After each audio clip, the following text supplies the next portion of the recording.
Welcome to my channel. इस video में हम लोग टॉपिक कवर करेंगे पॉलन पिस्टल इंट्रैक्शन।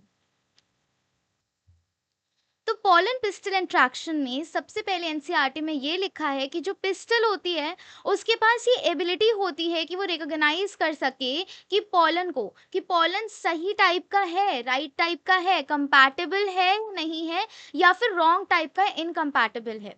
तो जो पिस्टल होती है ना उसके पास ऐसी एबिलिटी होती है जिससे वो रिकॉग्नाइज कर पाए कि उसके ऊपर जो पॉलन आया है, जो पॉलन स्टिग्मा पे लैंड किया है, क्या वो राइट टाइप का है, कंपैटिबल है, या फिर रॉन्ग टाइप का है, इनकम्पैटिबल है।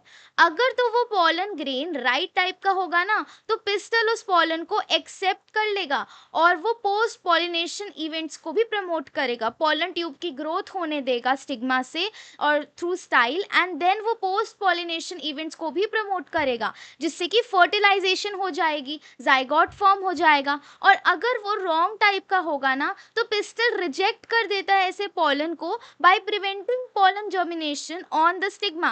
स्टिग्मा पे पॉलन जर्मिनेशन को होने ही नहीं देगा और the pollen tube growth in the style. तो जर्मिनेट तो स्टिग्मा पे करेगा और पॉलन ट्यूब की ग्रोथ कहाँ होगी, स्टाइल पे होगी। जैसे कि ये हमारा हो गया एक पिस्टल, ये इसको कहेंगे हम लोग स्टिग्मा, ये हो गया स्टाइल, और जैसे यहां पे हो गया हमारा ओव्यूल। तो ये जो स्टिग्मा है ना, यहाँ पे कोई भी पॉलन ग्रेन आएगा, पॉलन ग्रेन लैंड करेगा तो वहां पे जर्मिनेशन का प्रोसेस शुरू हो जाएगा अगर वो राइट टाइप का है, एंड देन यहीं से आपका पॉलन ग्रोथ भी शुरू हो जाएगा, पॉलन ट्यूब की ग्रोथ भी शुरू हो जाएगी। तो ये स्टाइल से होगी। तो अगर रॉन्ग टाइप का होगा ना तो इनमें से कोई भी चीज नहीं होगी। If it is a compatible pollination the pollen grain germinates on the stigma to produce a pollen tube through one of the germ pores. तो हमने ये चीज पढ़ी हुई है, चैप्टर के बिगनिंग में आती है कि जो पॉलन ग्रेन होता है ना उसके पास एक होता है जर्म पोर, जहाँ पे एक्साइन की लेयर प्रेजेंट नहीं हो। एक्साइन मतलब स्पोरोपोलिन, जो स्पोरोपोलिन से बना होता है, स्पोरोपोलिन वहां नहीं प्रेजेंट होता। जैसे कि ये एक पॉलन ग्रेन हो गया और ये आपका एक्साइन हो गया, तो यहाँ पे एक आपकी जर्म पोर पाई जाती है। तो ये हो गया मेरी इंटाइन की लेयर, ये मैं पॉलन ग्रेन बना रही हूँ, ये पॉलन ग्रेन है। तो यहाँ पे जैसे एक हो गई मेरी इंटाइन की लेयर, एक हो गई मेरी एक्साइन की लेयर, और यहाँ पे ये वाला जो गैप देख रहे हो ना ये होता है जर्म पोर, यहीं से आपकी पॉलन ट्यूब एक प्रोड्यूस होती है। तो अगर रॉन्ग टाइप का होगा ये सब नहीं होगा, और अगर राइट टाइप का होगा तो वो एक्सेप्ट करके उसको पोस्ट पॉलिनेशन इवेंट्स के लिए प्रमोट कर देगा। तो यहाँ पे यही बात लिखी हुई है कि अगर कोई कंपैटिबल पॉलिनेशन है तो पॉलन ग्रेन जर्मिनेट करेगा to produce a pollen tube through one of the germ pores. Next, अब देखो, एक बारी उसने प्रमोट कर दिया, अब होगा क्या कि contents of the pollen grain moves into the pollen tube. देखो यहाँ पे ना दिख रहा होगा कि ये स्टिग्मा वाला पार्ट है, ठीक है। तो यहाँ पे ना ये स्टिग्मा वाला पार्ट है, यहाँ पे पॉलन ग्रेन्स आपके लैंड करे थे। अब ये राइट टाइप के होंगे तभी इनमें से ये जर्मिनेशन इनकी होके इसमें से पॉलन ट्यूब रिलीज हो रहा है। तो अब क्या होगा, पॉलन ग्रेन के अंदर के जो कंटेंट्स होंगे ना वो पॉलन ट्यूब में आ जाएंगे। पॉलन ग्रेन के अंदर क्या क्या कंटेंट्स होते थे, एक टू सेल्ड कंडीशन होता है, थ्री सेल्ड कंडीशन होता है। अभी वो भी समझाती हूँ। अब देखो, पॉलन ग्रेन्स ना शेड, मतलब कि अपने जो कंटेंट्स वो शेड कर रहा है पॉलन ट्यूब के अंदर, वो दो कंडीशंस होती हैं उनकी। या तो कोई भी pollen grain two celled condition में होगा या कोई भी pollen grain three celled condition में होगा। अगर टू सेल्ड कंडीशन में है ना मतलब उसमें एक वेजिटेटिव सेल होगा और एक जनरेटिव सेल होगा। ऐसे केसेस में जो दो मेल गैमीट्स होंगे, क्योंकि ये बात आपको पता होनी चाहिए कि जनरेटिव सेल ना दो मेल गैमीट्स को प्रोड्यूस करता है। अब वो थ्री सेल्ड कंडीशन में पहले से ही दो मेल गैमीट्स होते हैं और टू सेल्ड कंडीशन में आपके बाद में जाके दो मेल गैमीट्स फॉर्म होते हैं, लेकिन दो मेल गैमीट्स इंपॉर्टेंट होते हैं। नेक्स्ट टॉपिक में हम लोग डिस्कस करेंगे डबल फर्टिलाइजेशन में। डबल फर्टिलाइजेशन में आपको दो मेल गैमीट्स की रिक्वायरमेंट होती है। तो टू सेल्ड कंडीशन जो पॉलन ग्रेन का होता है उसमें एक वेजिटेटिव सेल होता है, एक जनरेटिव सेल होता है। ऐसे केसेस में जो दो मेल गैमीट्स है ना वो फॉर्म होते हैं from the division of generative cell during the pollen tube growth in the stigma. तो जब ये जो स्टिग्मा में पॉलन ट्यूब ग्रोथ जब स्टार्ट हो गया ना उस वक्त आपके पास धीरे धीरे डिवीजन होती है जनरेटिव सेल की, एंड 2 मेल गैमीट्स बनते हैं, उनमें से 2 मेल गैमीट्स फॉर्म्ड होते हैं। ये 2 सेल्ड कंडीशन में होता है।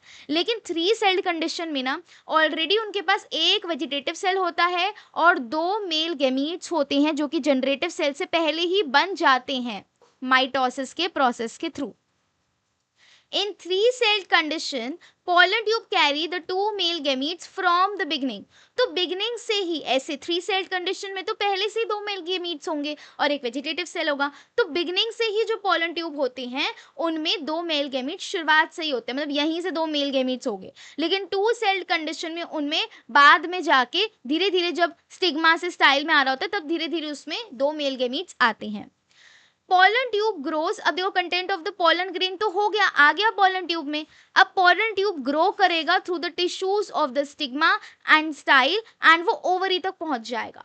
तो देखो यहाँ पे ये स्टिग्मा स्टाइल से, ये स्टिग्मा से पहले आया, फिर स्टाइल में पूरा ट्रैवल किया, फिर जाके ये ओवरी के पास पहुंच गया। अब ये जहाँ पहुंचता है ना, ये होता है आपका माइक्रोपाइल रीजन, ये आपका माइक्रोपाइल रीजन होता है। और ऊपर वाला हमें पता हो, आपको पता होगा चैलेजल एंड होता है, चैलेजल पोल। एक माइक्रोपाइल पोल होता है, एक चैलेजल पोल होता है। तो यहाँ पे आपको इतना समझ में आ गया कि पहले कंपैटिबल था तो पॉलन जर्मिनेशन होता है, फिर उसके बाद पॉलन ट्यूब बनती है, उसमें कंटेंट्स जाते हैं, तो 2 सेल्ड होगा। अगर 2 सेल्ड हो रहा है तो आपके पास जनरेटिव सेल में एक जनरेटिव होगा, वेजिटेटिव, और वो बाद में जाके पॉलन ट्यूब में 2 मेल गैमीट्स को रिलीज करेगा। लेकिन अगर 3 सेल्ड कंडीशन होगा तो शुरुआत से ही 2 मेल गैमीट्स होते हैं जो जनरेटिव सेल पहले ही माइटोसिस से बना लेता है, और उसके बाद एक वेजिटेटिव सेल उसमें रहता है। तो ये 3 सेल्ड कंडीशन में ये चीज होती है। अब अभी तक हमने पढ़ा कि जो पॉलन ट्यूब है वो ओवरी तक पहुंच चुका है, माइक्रोपाइलर रीजन के ओवरी तक पहुंच चुका है। अब यहाँ पे अब वो ओव्यूल के अंदर ट्रैवल करेगा, ओव्यूल के अंदर जाएगा through the micropyle region and enter one of the synergids through filiform apparatus. एक जो लास्ट टॉपिक हमने डिस्कस किया था वो था मेगास्पोरोजेनेसिस का। तो अगर आपको मेगास्पोरोजेनेसिस का डिटेल में समझना है, फॉर्मेशन ऑफ एम्ब्रियो सैक, तो उसका लिंक डिस्क्रिप्शन में होगा, वहाँ से चेकआउट कर सकते हो। उसमें मैंने कंप्लीटली सब समझाया हुआ है एनसीईआरटी लाइंस के साथ कि मेगास्पोरोजेनेसिस कैसे होता है, formation of mature embryo sac वो पूरी एक्सप्लेन किया हुआ है, और स्ट्रक्चर ऑफ मेगास्पोरेंजियम भी उसमें एक्सप्लेन किया हुआ है। तो उसमें हमने यही पढ़ा था कि जो सिनर्जिड्स है ना उनके पास होती है filiform apparatus. Filiform apparatus cellular thickenings होती हैं जो कि हेल्प करती हैं पॉलन ट्यूब को गाइड करने के लिए, ताकि वो कैसे सिनर्जिड में अच्छे से जा सकें। तो अब जैसे आप देखोगे कि यहाँ पे जो पॉलन ट्यूब आपकी आ रही थी ना, ये आपके पहुंच जाती है माइक्रोपाइल रीजन में, ठीक है। अब ये किसी ना किसी एक सिनर्जिड में जाएगी। जैसे देखो यहाँ पे आपके पास 2 सिनर्जिड्स होते हैं, यहाँ पे आपके पास 2 सिनर्जिड्स थे, तो यहाँ पे ये जो 2 सिनर्जिड्स होते हैं ना, इनमें से किसी एक सिनर्जिड में जाएगी, ठीक है, 1 सिनर्जिड में जाएगी थ्रू फिलीफॉर्म अपैरेटस की हेल्प से। Filiform apparatus is present at the micropylar reason of the synergid, guides the entry of pollen tube. ये तो हमने अभी डिस्कस कर ही लिया कि वो पॉलन ट्यूब की एंट्री को गाइड करता है कि सिनर्जिड में वो इजीली उसको हेल्प करता है पहुंचने में। और फिर ये क्या करेगा, जैसे ही जाएगा तो ये मेल गैमीट्स आपके फिर वहां जाके रिलीज कर देता है। और इसको आगे हम लोग पढ़ेंगे टॉपिक डबल फर्टिलाइजेशन में कि क्या होता है इसके आगे। तो पहुंचने तक तो हमने देख लिया कि चलो एक सिनर्जिड तक पहुंच गया, अब इसके आगे जो है वो डबल फर्टिलाइजेशन टॉपिक में पढ़ते हैं। अब आगे कह रहा है all the events from pollen deposition.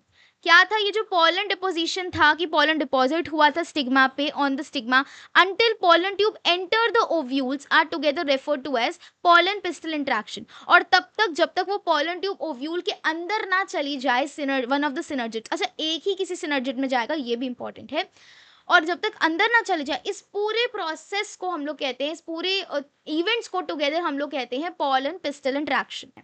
तो इसमें यही था पूरा इसमें टॉपिक में कि अगर तो राइट टाइप का है, पॉलन के पिस्टल के पास इतना एबिलिटी होती है कि वो सोच सके कौन सा राइट टाइप का कौन सा रॉन्ग टाइप का है। अगर तो वो राइट टाइप का है तो आपका वो प्रमोट करेगा पोस्ट पॉलिनेशन इवेंट्स को, रॉन्ग टाइप का है तो वो प्रमोट नहीं करेगा। देन जर्मिनेट होता है स्टिग्मा पे, पॉलन ट्यूब की ग्रोथ होती है, स्टाइल से होके जाता है ओवरी तक, एंड ओवरी के बाद वो एंटर करता है ओव्यूल में। टू सेल्ड कंडीशन हो सकती है जिसमें बाद में दो मेल गैमीट्स जाते हैं पॉलन ट्यूब में, और थ्री सेल्ड कंडीशन में स्टार्टिंग से ही आपके दो मेल गैमीट्स प्रेजेंट होते हैं पॉलन ट्यूब के अंदर। फिलीफॉर्म अपैरेटस हेल्प करता है कि वो वन ऑफ द सिनर्जिड्स में चली जाए वो पॉलन ट्यूब, एंड देन वो जाके अपना कंटेंट, अपने जो मेल गैमीट्स होते हैं वो वहाँ रिलीज आउट कर देता है। आई होप आपको ये टॉपिक अच्छे से समझ आया होगा। If you have any doubts you can comments in the comment section below. Thank you.